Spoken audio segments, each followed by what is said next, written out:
Por que esse jardim não é aberto? E essa planta, por que ela está aqui? Né? Então, a gente está sempre querendo pautar a vida do outro, pautar a conduta. Então, é muito fácil julgar. Mas aí a gente poderia pensar, mas o julgamento não faz parte da nossa condição evolutiva? Se eu estou vendo, o outro não enxerga, eu tenho mais conhecimento naquele momento, naquela área, o que for, tudo bem, o conhecimento faz parte do nosso desenvolvimento. Agora, o como nós vamos fazer e o que sentimos ao fazê-lo, aí vai dizer de onde nós estamos e a nossa condição de nos colocarmos como julgadores ou aspeados, consertadores da vida dos outros. Então, é muito forte essa questão. Hoje mesmo, como é fácil nas mídias você opinar, ninguém está vendo, né? Porque você numa reunião para levantar a voz e acusar alguém, você ficaria até receoso, mas ali no teclado, você no instante faz, diz o que quer, prejudica, pessoas se suicidam por conta de comentários, de exposições. Quantas coisas nós estamos vendo hoje aumentadas devido à facilidade de criticar, de abrir a boca sem conhecer nada, sem saber e de julgarmos. Uma notícia feita, agora que está difícil, viu? Para saber que notícia é verdadeira. Você vai ter que pesquisar num site, numa coisa de muita confiança, para você saber. Porque até a voz da gente já pode ser colocada. A imagem, a voz. Agora é que nós estamos num momento mais sério ainda dessa questão do julgamento. Até onde o que eu estou ouvindo é verdade? Até onde aquele vídeo, aquela informação é verdade? Outro dia até eu divulguei para a minha família uns vídeos dizendo que rosa do deserto é altamente venenosa. Não sei se alguém recebeu aqui. Como eu, vez por outra, olho sobre rosa do deserto para ajeitar alguma coisa do jardim, chegou para mim dizendo que é altamente venenosa, que a criança tivesse cuidado, porque se colocar na boca não dá tempo de chegar no hospital. Olha, um assombro. Aí a gente eu passei para uma pessoa, a pessoa que conhece do assunto e socorro não divulga. Isso é mentira, isso é fake news. Agora, por quê, né?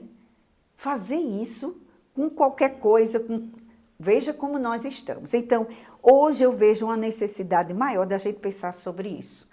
A nossa responsabilidade com o que falamos, com o que dizemos, a nossa caridade em relação às faltas, os vícios, as dificuldades alheias. Então, essa passagem, Jesus mostra o absurdo que é eu ter um vício muito maior e fico enxergando coisas mínimas dos outros. Esse seria o primeiro momento, né? O segundo, que também ainda está nesse capítulo 10, Bem-aventurados que são misericordiosos, é a passagem da mulher adúltera. Aquela passagem é muito emblemática para a questão do julgamento, porque a lei permitia que a mulher fosse assassinada, apedrejadas. Vocês imaginem que cena horrorosa. E aí, os fariseus chegam, né, para dizer que a lei diz, e agora, você vai dizer o quê? Jesus fica calado, vocês conhecem o texto, eles insistem, aí Jesus diz aquela frase chave: atire a primeira pedra aquele que estiver sem pecados. Ele não disse aquele que adulterou, porque ia aparecer algum engraçadinho ou engraçadinha que ia dizer que não tinha adulterado. E Jesus, sábio, não estava ali julgando erros, o tipo de erro. Ele estava fazendo todo mundo pensar, todos nós erramos, vocês todos erram. Por que estão querendo atirar a pedra? Aí ele diz, atire aquele que estiver sem pecado. Olha, qualquer um falar mal da vida alheia é pecado, pronto. Já começou ali, censurando a mulher. Todo mundo que estava ali já estava todos já tinham esse pecado de censurar. Por isso que estavam lá, tudo com pedra na mão já estavam censurando, então já tinha. Mas ele diz sem pecado, sem nenhum. Então, veja como é forte a passagem do Evangelho, para fazer a gente pensar. E aí foram saindo um por um e ficou a grande lição, né? Que nós não devemos olhar a falta. Ah, não, mas aquele crime eu não perdoaria. Claro, cada um no seu estágio evolutivo. Tem gente que não perdoa, né? Uma pipoca que alguém negou e vai falar o resto da vida, né? E tem gente que consegue perdoar um crime feito a um filho, um assassinato, que eu acho isso uma evolução grandiosa do espírito aqui na Terra. Um pai ou uma mãe que teve um filho, uma filha assassinada e no presídio dizer: eu te perdoo, estou orando por você. Esse está de nosso lá para cima, né? Então, veja o estágio evolutivo dessa pessoa. Conseguir entender que aquela pessoa fez isso por loucura, por vários motivos. Então, esse julgamento que Jesus coloca parte do nosso orgulho, parte do nosso desconhecimento de nós mesmos. Porque quando Jesus disse: atire a primeira pedra, quem estiver sem pecado, ele se baixa, fica escrevendo, e a energia dele, né, fez todo mundo sair do olhar da mulher e cada um olhar para si. Quem estiver sem pecado, o cara começou a se lembrar. Claro que a energia de Jesus, né, deve ter invadido ali. Todo mundo começou a se lembrar dos defeitozinhos que estava até escondido. E aí ninguém ousou, diante do Cristo planetário, dizer: eu posso jogar a pedra. Ninguém. E foram saindo um por um. Então, o que é que faz com que a gente se veja igual ao outro, em que a gente não se sinta superior, porque uma coisa é ver o erro, outra coisa é eu me achar superior e condenar o outro. E ser descaridoso com o outro. Jesus sabia que ela estava em falta, como todos aqueles outros, e como todos nós, porque ele aceitou de Deus a missão de ser o nosso pastor, de nos erguer. Ele sabe que nós erramos e que nós vamos errar. Ele está pedindo que a gente aprenda a compreender o erro do outro, porque se eu não compreendo o erro do outro, eu também não vejo o meu. Então, por que é fácil ver o erro do outro e não vermos o nosso? Não é? Porque, segundo Kardec, ele vai dizer que é o orgulho que nos impede de nos vermos. É o orgulho. Nós nos achamos superiores, nós achamos que somos certinhos, não nos conhecemos profundamente, porque a gente não matou ninguém nessa vida, então eu sou um santo. Eu não sou um criminoso. Mas será que se você estivesse na cena de alguém fazendo alguma coisa com um filho, com alguém que você ame, você não teria coragem de defender e de ir atrás? A gente não pode julgar. A gente não pode julgar aqueles que roubam. Você não sabe se estaria lá no esquema e seria convencido por outros a fazer. Quantos estão nessa situação? Então, é difícil não julgar. Jesus, quando diz isso, ele não está proibindo a ajuda fraterna, de você ajudar o outro a sair do erro. Ele está pedindo que a gente não condene, não castigue, não dê sentenças. Não é? Quantos de nós já ouvimos aquela história, principalmente no século passado? A menina que engravidou adolescente com 18 anos, não sabia nem o que era uma relação sexual, não sabia nada do que era de prevenção, assim disse minha avó, quando casou não sabia de nada, né? Não sabia o que era, não sabia o que era namoro, não sabia o que era nada. Aí muitos pais faziam o quê? Não aceitavam em casa. Não perdoava, como se o gesto fosse aquela pessoa sozinha que errou. Não imagina que ela foi iludida, foi enganada, que ela se deixou levar. Não vê outras coisas que a pessoa tem. Vê só ali. Minha família vai ficar desmoralizada. Então, esse julgamento tem feito o que na história até hoje? Não é? E as vibrações que a gente se alia quando julga? Na hora que a gente muda o pensamento para julgar e condenar, nós entramos noutra faixa. O liberar, o julgar, planeta de provas e expiações, é isso que nós vamos ver. Não concordo, se eu puder ajudar, eu ajudo, mas eu não atiro pedras. Porque atirar pedras não resolve. Matar não resolve. O espírito vai precisar reencarnar e a gente que atirou a pedra também. Então, ele não proíbe a correção fraterna. Ele proíbe a condenação, o julgamento, o abandono, o nosso orgulho, a nossa arrogância de nos sentirmos superiores, isso sim. E sobre essa questão de julgamento, tem o capítulo, se eu não me engano, é o 22, do livro Os Mensageiros, em que André Luiz, com Aniceto, né, eles estão conhecendo, ele é chamado a participar de uma ajuda que acontece lá na instituição para socorrer os irmãos que estão adormecidos. Existem os que estão adormecidos, alguns adormecidos e outros em pesadelo. O capítulo é o que fala dos pesadelos. Ele olha aquele pavilhão com mais de 2.000 pessoas deitadas, num colchão quase que rente ao chão, e eles vão receber, os que já têm condição de engolir, um líquido feito uma sopa, água fluídica e passes, os que já estão em condição, porque tem os que não conseguem nem engolir. 1.800 e não sei quantas pessoas. André Luiz fica espantado quando vê aquele grupo, eles acendem as luzes, aquelas pessoas tudo deitadas, uns em estado mais hebetados, outros, mas todos dormindo. Uns por causa da concepção de que quando morre vai dormir mesmo, até esperar o juízo final.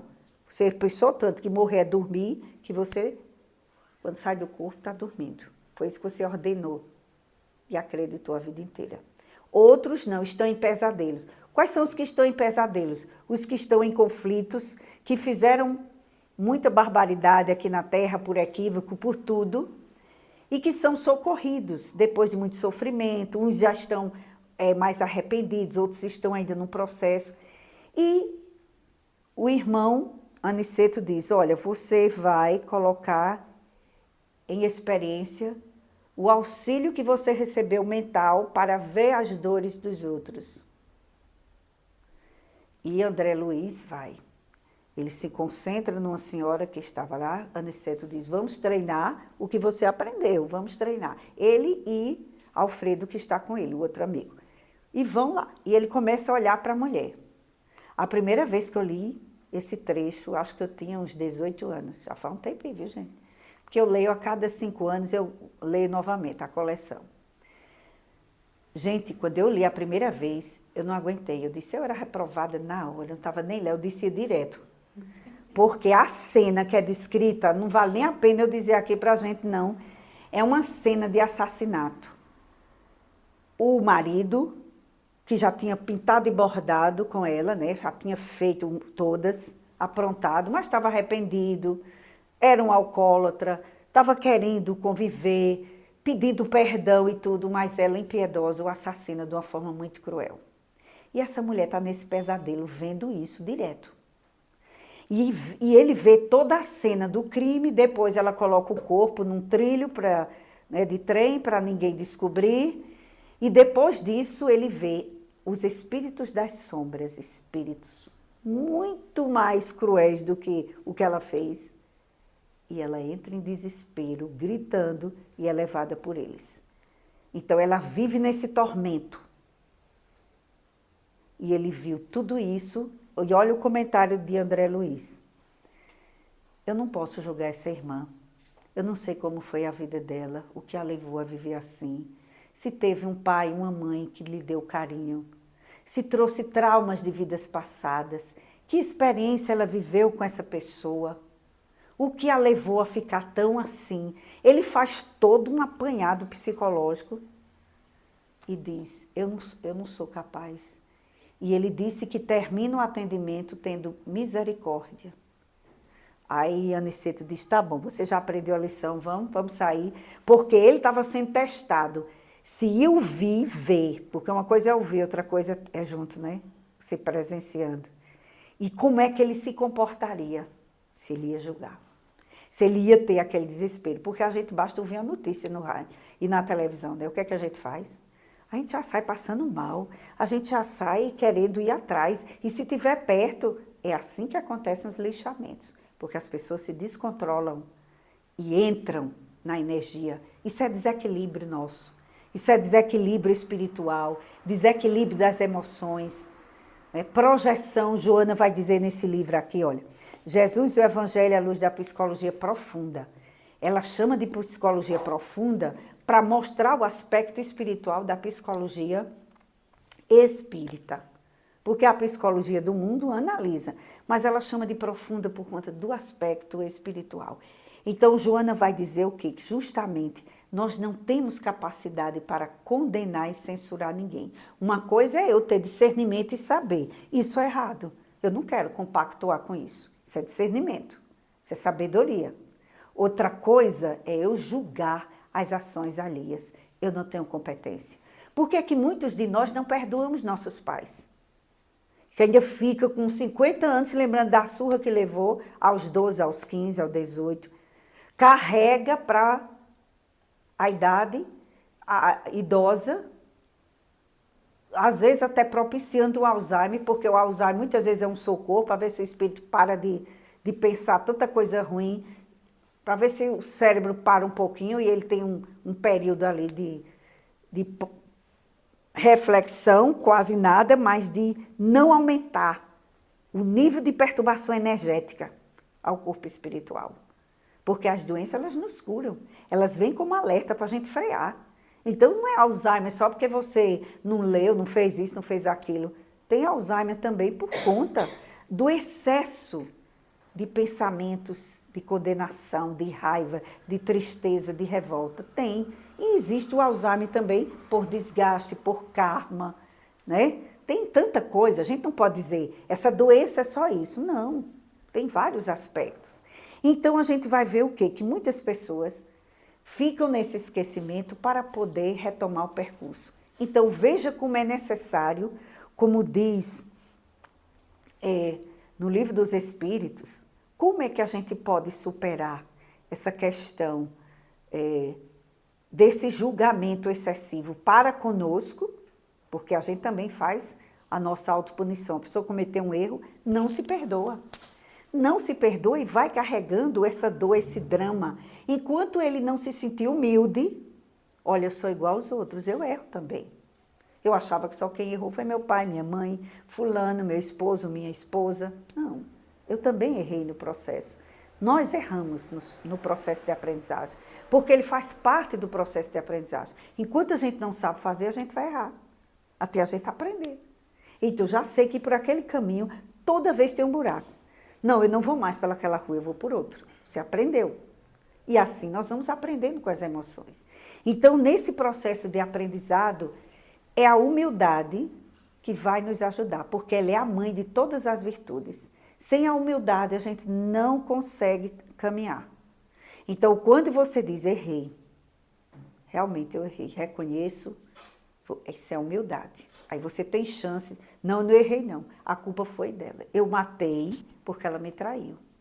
Eu matei porque não queria roubar meu celular. Eu matei. Enquanto a gente vai justificando o nosso erro, nós não evoluiremos. Então, qual é a atitude que o Evangelho nos pede? De humildade diante do erro nosso e dos outros, de compreensão, porque são vários os motivos. Vocês vejam como é, eu sempre penso nisso. A gente escuta um crime horroroso na televisão.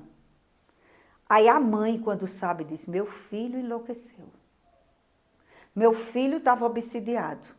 Meu filho estava com uma crise, né, de depressão fortíssima. A gente não. A gente diz, é porque é ruim, porque é malvado, porque não presta, por isso, por aquilo. É um criminoso, tem que ser cortado de faquinha, né? A gente já está com todas as sentenças para o sujeito. E a mãe faz o quê? É quem vai lá. Alguns pais também vão, né? Mas a maioria são as mães mesmo. Já tem pesquisa que mostra isso. A mãe diz, meu filho, por que você fez isso? Ela não chega. A mãe que compreende, ela chega de uma forma mais humana, aberta. Ela vê o ser humano um pouco mais completo porque veio do seu ventre. Ela sabe as dificuldades daquele ser, sabe a vida que ele levou, o que ela deu. Talvez até saiba o que faltou, às vezes não dá para saber. A gente não. A gente vê só a cena do crime, a gente vê só a cena da maldade. Haroldo uma vez falou isso numa palestra, que a vida é um filme, a nossa evolução é um filme, a gente vê só uma cena. A espiritualidade vê a gente. Às vezes o sujeito nessa vida matou 5, ele diz, olha, está diminuindo. Teve época que ele matava a cidade inteira, que era muita gente, agora ele já está sentindo, já está indo para a prisão, já está tentando. Então, nós precisamos olhar para a vida física com esse olhar da reencarnação, que essa doutrina maravilhosa nos auxilia. Senão a gente vai viver com raiva. A gente vai viver julgando as pessoas. Ah, fulano não muda porque não quer. Ah, fulano é assim por causa disso. Eu não aguento. Ora, se eu não aguento, o problema está em mim. Imagina, se você não aguenta ver como é que aquela criatura passa. Porque ela está no problema. Você está só vendo e não aguenta. Está só ouvindo e não aguenta. Imagina a dor dessa pessoa. Você já pensou sobre isso? Que dor essa pessoa está sentindo? Então, Kardec vai dizer que, e Santo Agostinho, no Livro dos Espíritos, aquela questão que todos nós já conhecemos, 919, né? Conhece-te a ti mesmo. Como fazer isso? A 917A, né? Aí Santo Agostinho responde, faça o que eu fiz, porque não existe evolução sem processo consciente. Você não vai evoluir inconscientemente. Cada um de nós só vamos evoluir pela nossa vontade. Ai, meu Deus, me ajuda a ser bom. Sim, mas se eu não faço nada durante o dia, se eu não penso, se eu não me transformo, eu estou pedindo, mas a parte de fazer é minha. Então, na questão, está dito o quê? Para a gente avaliar o nosso dia, para a gente avaliar a raiva que a gente teve, que nós vamos ter. A gente não vai ter aquela ira, né, saudável que Jesus teve, né? De dizer, hipócritas, está dito aí o textozinho. Né? Como é que você quer olhar, tirar o cisco do olho do seu irmão e não tirar a trave do seu? Quando Jesus disse hipócrita, ele está dizendo isso, ferindo a gente, dizendo com raiva? Não, isso são expressões que no judaísmo permitia, até para fazer o povo acordar. Joana de Anjos diz isso. Ele tinha que ser enfático. Não era porque Jesus estivesse odiando os fariseus ou qualquer um de nós que hajamos assim. Não. É para dizer, acorda, você está sendo hipócrita. Tu está censurando a besteira e olha a tua conduta. É para a gente acordar. Então, nesse processo, a evolução é consciente. E não se consegue mudar sem a gente descobrir onde está o nosso erro.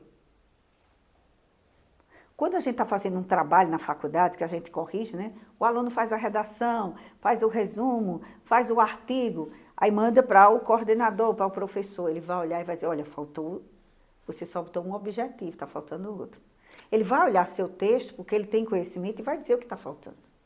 Então, no autodescobrimento, nós vamos fazer isso conosco, nós vamos olhar pelo conhecimento que já temos do Evangelho, pela vontade que temos, porque, gente, o mal nos faz mal. Dá agonia, dá mal-estar, entendeu? A gente fica ruim, a gente não fica bem quando fala dos outros. André Luiz mostra no livro o caso eles vão fazer um curso no plano espiritual, aí sai atrás das pessoas que não chegaram, dos médios que não chegaram. Aí chega na casa de um, tá ele lá com os obsessores, né? Porque ele, durante o dia, falou mal de um amigo já desencarnado. E o cara veio cobrar de novo. Como é que você, que estava comigo, está fazendo isso, isso? E ele lá no pesadelo, achando que é só um pesadelo. Mas é o espírito lá junto dele, cobrando. Então, nós precisamos, com a doutrina, começar a nos conhecer. Por isso que se fala muito, por isso que essa grande missionária, 18 livros, 50 anos no plano espiritual, estudando tudo sobre psicologia do mundo e do plano espiritual, para trazer para a gente que não basta ter fé, não basta só olhar, meter testa no chão, joelho, levantar a cabeça, fazer o que for, se a gente não se transformar. Se a gente não buscar ser uma pessoa melhor. Vai ser a fé, aquela fé fanática, aquela fé que está tudo resolvido, que eu já rezei hoje, então está tudo resolvido, que eu já segui, já tomei meu passe, já fiz meu evangelho lá, já fui para a missa, já fui para o culto, já fui no templo budista.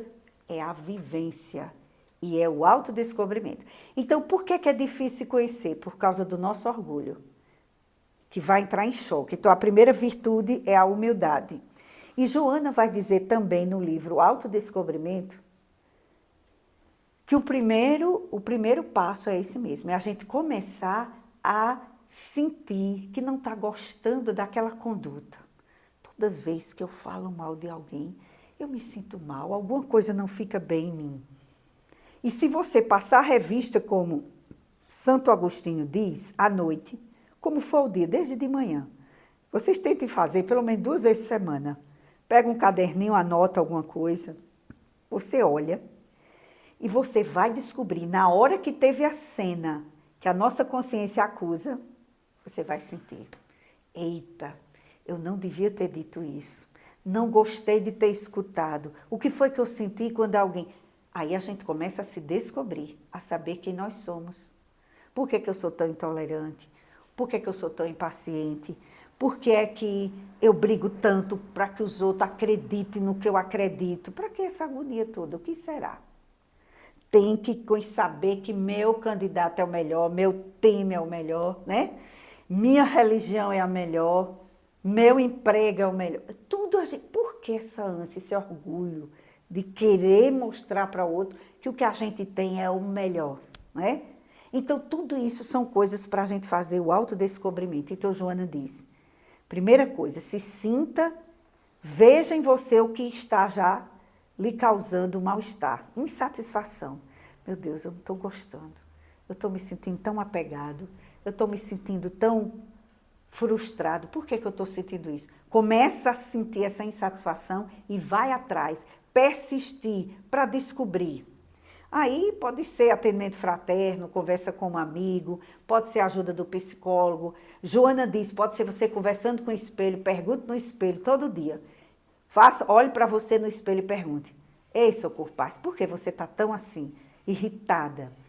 Faz a pergunta e deixa. Porque você vai jogando a pergunta para o seu inconsciente e aí você vai trazer mais claramente isso. Quando a gente vê muitos erros dos outros, pode ser também projeção, certo? Os estudos, tanto de Joana, de Jung, né? Hamed também fala nisso, nos livros que falam sobre nosso autodescobrimento, eles vão falar da sombra, aquilo que a gente não aguenta ver. Por exemplo, se a pessoa não aguenta ver um homossexual, ele tem que trabalhar isso. Não aguenta ver um morador de rua, porque diz que é vagabundo, é um desocupado. Você precisa analisar isso em você. Por que é que eu sinto isso? Será que essas pessoas são assim? E eu vi uma vez Marlon falar sobre isso, ele disse, sabe por que eles estão na rua? Porque não são psicopatas. Porque o psicopata não sente, ele faz. E ele continua a vida normal. Os que têm alta sensibilidade são os que não conseguem, vão para os vícios, vão para a fuga. Gente, eu escutei isso, eu achei assim fantástico.